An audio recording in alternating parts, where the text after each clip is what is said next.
Forex introduction. In this video, we're going to talk about what is Forex and who are all the key players.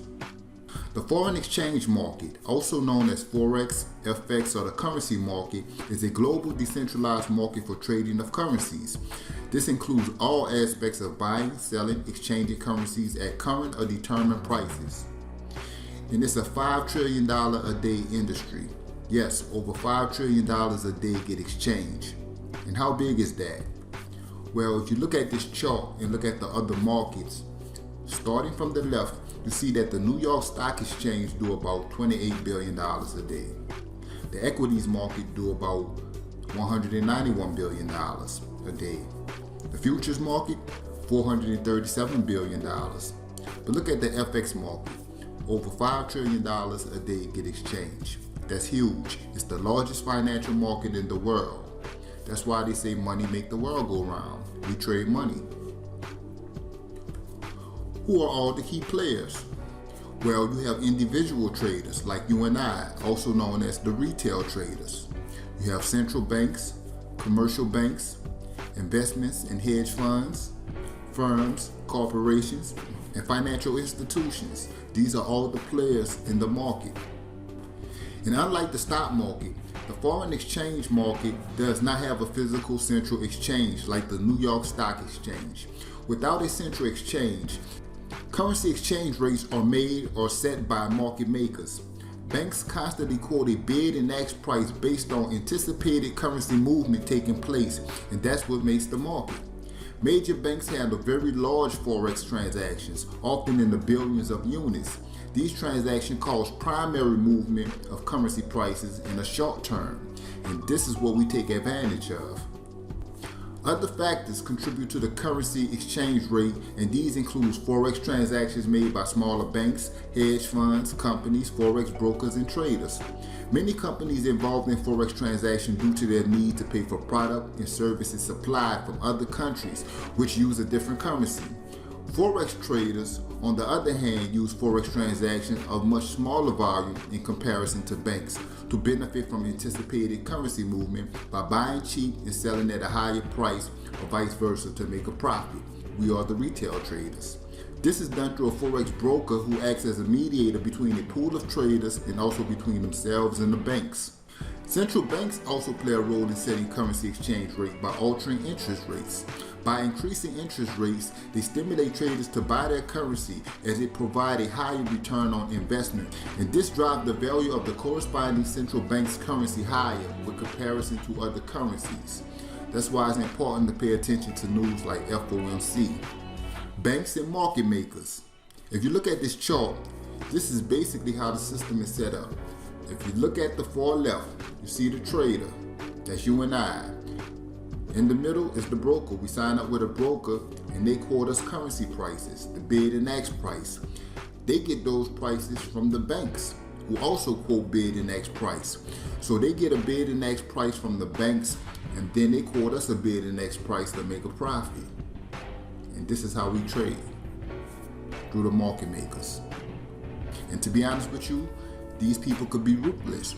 It's all about the money. Money make the world go round. These people are in business to make money, not make you rich. But the good thing is, we have what I call is some classified information. This is why I'm able to do this full time. This is why I have students having success, because they apply the training. This is not something that is impossible to learn. The market is not chaotic like people think.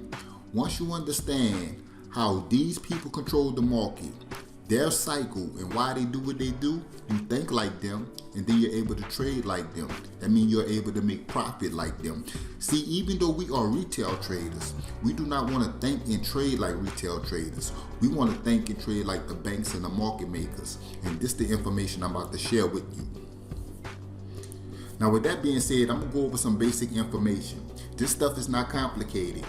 It may sound confusing at first, but I did my best to try to simplify this industry as much as possible. So just go through the training. Even if you're confused at times, just go through the training and take notes. I promise you, I will connect all the dots. You will get it. Now we're going to talk about currency pairs. What are pips? We're going to talk about leverage. We're going to talk about margins and the sessions and the best time to trade forex. Right now you're looking at the major pairs. The major pairs are basically pairs that deal with the US dollar. You have the Euro USD, the British Pound USD, the Aussie USD, the USD JPY, the USD Canadian dollar, and the USD and the Swiss franc, or the U-Chef, that's what I call it. These are some of the top major pairs. I think there's two more that's missing, like the USD and the New Zealand. But even though there's many pairs you could trade, all you need to do is focus on a few. You don't have to trade every single pair to make good money. So what I want you to do is focus on the Euro USD, the British Pound USD, and the USD and the Swiss franc.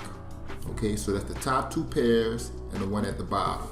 I'll show you this on your platform, just be cool. Now the Euro USD and the British Pound USD, they normally trend in the same direction 85% of the time, okay? While the U-Chef trend in the opposite direction of these two pairs. So you can use that as confirmation when you're doing your analysis. I'll talk more about that later. Let's move on. The Forex industry is basically a game of pips. That's why my program is called Pip Society. It's all about collecting pips, and pips have value. So look at it like this. Every day the market will give you about 50 to 100 pips. So if you collect 100 pips today and you get $5 a pip, you just made $500 today. If you're getting $10 a pip, you just made $1,000 today. So let's talk about pips. Currencies fluctuate in the fractions of a dollar, and that is called pips, point in percentage. When you're dealing with currency pairs, look at the fourth number to the right of the decimal. The fourth number to the right of the decimal, that is your pip. So if the market go from 1.0614 to 1.0615, that's a 1 pip move. Now some brokers will show you 5 numbers on the right side of the decimal, but it doesn't matter. The fourth number to the right of the decimal is your pip. If you see a 5th number, that's called a pipit. It's a 1/10 of a pip. Now when we're dealing with money, the value of the US dollar go up and down based on the movement of the pip. Yes, the movement of a pip can make a dollar weaker or stronger. Here's another example. If the market go from 1.2712 to 1.2713, that's a 1 pip movement. And look at the 5th number, that's a pipit. We just talked about that. Now when you're dealing with the Japanese yen, that's the JPY, the pip is the 2nd number to the right of the decimal. It has 3 numbers before the decimal, but the 2nd number to the right of the decimal is a pip when you're dealing with the JPY, that's the Japanese yen. So if the market moved from 172.11 to 172.12, the market moved 1 pip. Right now we're looking at another example, but I want to explain the spread. So first, if the market moved from 1.0022 to 1.0029, that's a 7 pip move. So when the market is going up, you want to buy. When the market is dropping, you want to sell. So what you're looking at right now is your order tab on your MetaTrader 4. You see the symbol? That's the USD and the Swiss franc. The volume is your position size. You want to take a 10-cent position. That means you're getting $1 a pip. Okay? You can set your stop loss and your take profit target. Right here, it's your bid and ask price. 1.0022 to 1.0023. That's a 1 pip difference. That's your spread. That's how much your broker will charge you to enter a trade. You always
put $100 in your account and control 10,000 units of currency. For a standard lot, you could put $1,000 in your account and control 100,000 units of currency. So with a standard lot, you get $10 per pip. So if the market move 100 pips today, that means you made $1,000 today. If you're controlling a mini lot, you're getting $1 a pip. So if the market move 100 pips today, you made $100 today. Let's talk about leverage, because leverage can help you or hurt you. This is some powerful stuff. Because of the leverage, this is why we're able to make so much money with forex. Without leverage, we probably wouldn't be able to make the kind of money we make. When an investor decides to invest in a forex market, he or she must first open up a margin account with a broker. The leverage will increase your deposit. It's like a loan you don't have to pay back. Usually, the amount of leverage provided is either 50 to 1, 100 to 1, or 200 to 1, depending on the broker and the size of the position the investor is trading. Now, U.S. regulated brokers' maximum leverage is 50 to 1. Non-regulated brokers' leverage is 50 to 1 to 1,000 to 1. I done seen it high as 3,000 to 1. This is why a lot of people prefer non-regulated brokers over U.S. regulated brokers, okay? So what do all of this mean? If you sign up with a U.S. regulated broker, the maximum leverage is 50 to 1. So if you deposit $100 in your account and your leverage is 50 to 1, that means you're getting $50 for every $1 in your account. So 50 times 100 equals 5,000 units. So the maximum position you can take is 5 cents. Your maximum pip value is 50 cents per pip. Now this is when you're dealing with the major pairs. Let's take a look at another example. To trade a mini lot, you need to control 10,000 units of currency. That's how you get $1 a pip. So if you're dealing with a regulated broker, the maximum leverage is still 50 to 1. So if you deposit $200 instead of $100, your leverage is 50 to 1. That means you're getting $50 for every $1 in your account. So 50 times 200 equals 10,000 units of currency. Now you have a mini lot. That means you could place a 10-cent position and get $1 a pip. 10,000 units mean you could take a 10-cent position. 5,000 units mean you could take a 5-cent position. Do you see the connection? If you're controlling 20,000 units, that's 2 mini lots. That means you could take a 20-cent position and get $2 a pip. Here's that example. If you're dealing with a non-regulated broker, remember the leverage is 50 to 1, as much as 1,000 to 1. So if you deposit $100 and your leverage is 200 to 1, not 50 to 1, but 200 to 1. That means you're getting $200 for every $1 in your account. So 200 times 100 equals 20,000 units. That means you could place a 20-cent trade and get $2 per pip because you control 20,000 units. That's 2 mini lots, because one mini lot is 10,000 units. Now keep in mind, you deposit $100, but your leverage is 200 to 1. Let's go back. Remember, with the regulated broker, you deposit $200. You deposited more money, but your leverage is only 50 to 1. So you only control 10,000 units. Now with a non-regulated broker, you deposit $100 less, but your leverage is 200 to 1. So you control more units, 20,000 units. That means you could take a 20-cent position and get $2 a pip. So if you're getting $2 a pip, and you're collecting 50 pips a day, this is how you make $100 a day. Let's take it a step further. Let's say you deposit $100 with a non-regulated broker and you use the maximum leverage of 1,000 to 1.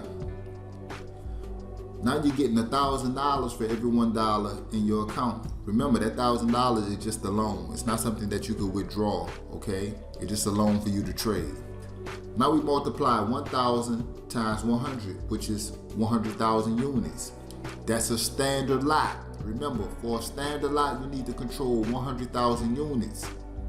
That means you could place a maximum position of $1. That's your trade position, $1. So now you get $10 per pip. So if the market moved 100 pips today, you made $1,000. So you took a $100 account and made $1,000 profit today because of your leverage. Now, this is something I do not recommend new traders to try. You do not want to use a 1,001 leverage on a $100 account, okay? I mean, you can just wipe out your account quick. I do this all the time, but it's because I know what I'm doing, and you will get to that point in your career. But right now, you do not want to use this kind of leverage. I tell all new traders, when you sign up with your broker, set your leverage 200 to 1. That's good enough to start with. You do not want to be greedy. Do not come in this industry playing games. If you follow my training and take my advice, you're going to make some pretty good money like many of my other students, okay? Do not be greedy. So let's look at this chart one more time. Standard lot means you control 100,000 units of currency. Mini lot means you control 10,000 units of currency. 2 mini lots is 20,000 units. 3 mini lots is 30,000 units, and so on and so on. And like I said before, many of you are going to come in trading mini lots, and some of you might come in trading standard lots. So let's go over this one more time. Micro lot, that means you place a 1 cent trade. You control 1,000 units of currency. Your pip value, remember, it's the fourth number to the right of the decimal. 1 pip times 1,000 units of currency is 10 cents. So you get 10 cents per pip. When you look at mini lot, which I think most of you will be trading, you could place a 10 cent position and you control 10,000 units of currency. In a 1 pip move, you got 1 pip times 10,000 units of currency equals $1. That means you make $1 per pip. Standard lot, you could place a $1 position. That means you control 100,000 units of currency. I do not know why this first comma is here. It should be 100,000. So your pip movement value is right here, 1 pip. So 1 pip times 100,000 units equals $10 per pip. You can screenshot this if you need to, but trust me, once you start trading, all of this will make sense. You will know this like the back of your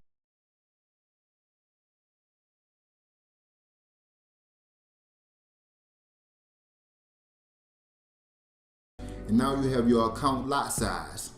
If you deposit $100, you're going to use a 200 to 1 leverage. That means you control 20,000 units. 1 mini lot is 10,000 units. So if you're controlling 20,000 units, you have 2 mini lots. That means you could take a 20 cent position now. That means you get $2 per pip. So if the market moved 100 pips today, you made $200. If the market moved 50 pips today, you made $100.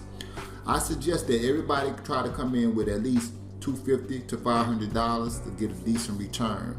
And you're going to set your leverage 200 to 1. That's where you want to start at. Now, if you don't have that kind of money and you only could put up $100, I understand you can't do that. But if you're trying to see a decent return, my advice, put up $250 to $500. And once you really get an understanding of what's going on, you're going to see how you could take that kind of money and flip it. Now let's talk about margin call. As long as your equity is greater than your used margin, you will not have a margin call. This is why I tell you, you do not want to use a 1,001 leverage on a $100 account. Because if the market go against you in the negative, your broker will give you a margin call. That means it will take you out the trade because they don't want you to lose all your money and go into a negative, because then you have to owe them and you probably won't pay them back, okay? So they have to protect themselves. And they normally make a margin call depending on the broker, like when your account is like if you're in the trade and you're using up like 40% of your account, like 50% of your account, they'll make that margin call. They'll stop you out the trade. Yes, you're going to lose the money, but they have to do that to protect themselves, okay? So the best way to avoid the margin call is to make sure your equity is greater than your used margin. So what do I mean by that? Let's talk about margin first. Margin is a good faith deposit that a trader put up for collateral to hold the open position. When trading with margin, it is important to remember that the amount of margin needed to hold the open position will ultimately be determined by the trade size.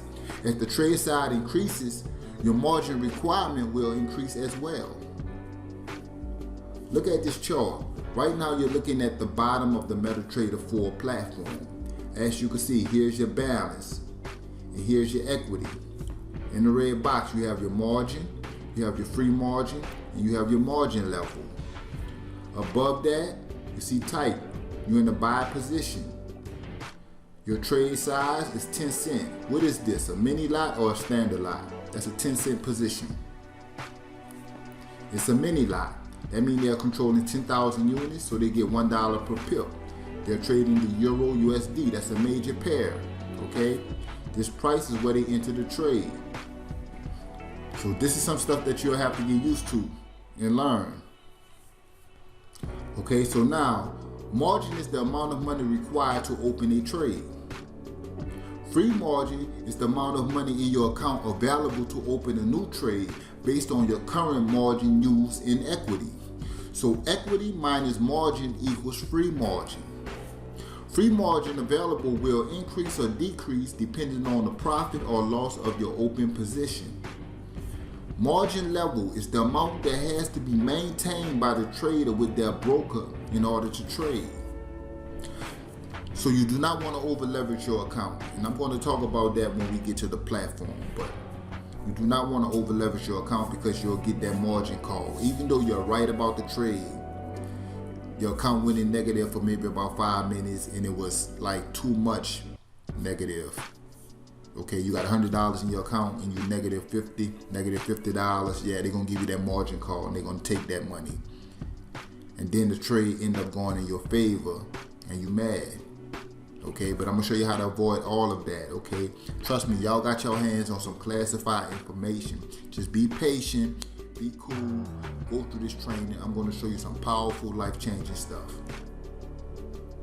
Forex hour based on Eastern Standard Time.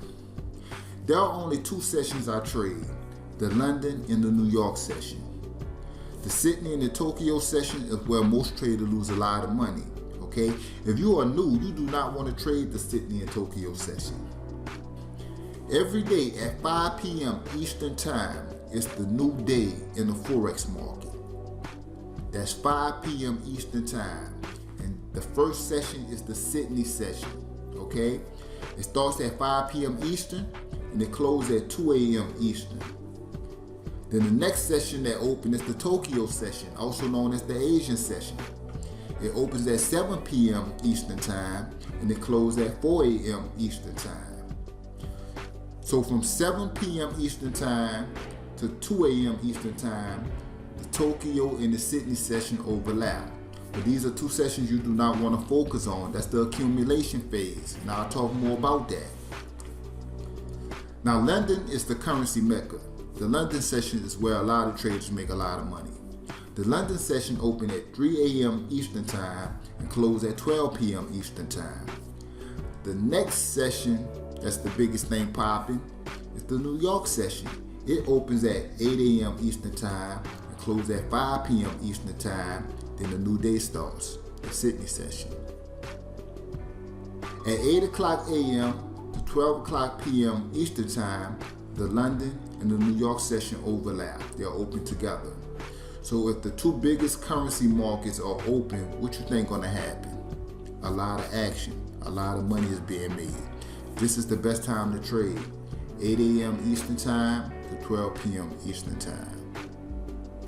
But we're gonna talk more about the best time to trade and how to take advantage of these setups and stuff like that, okay? So with that being said, this is just basic knowledge of Forex. This is some things you need to understand. And if you're lost, if you're confused, you always can rewind and rewatch the videos. Many of my students go through my training 2 and 3 times until they get it, okay? And many of them that's having success will tell you that they went through my training many of times because they always learn something new. So don't expect to learn this in one take. See you in the next video.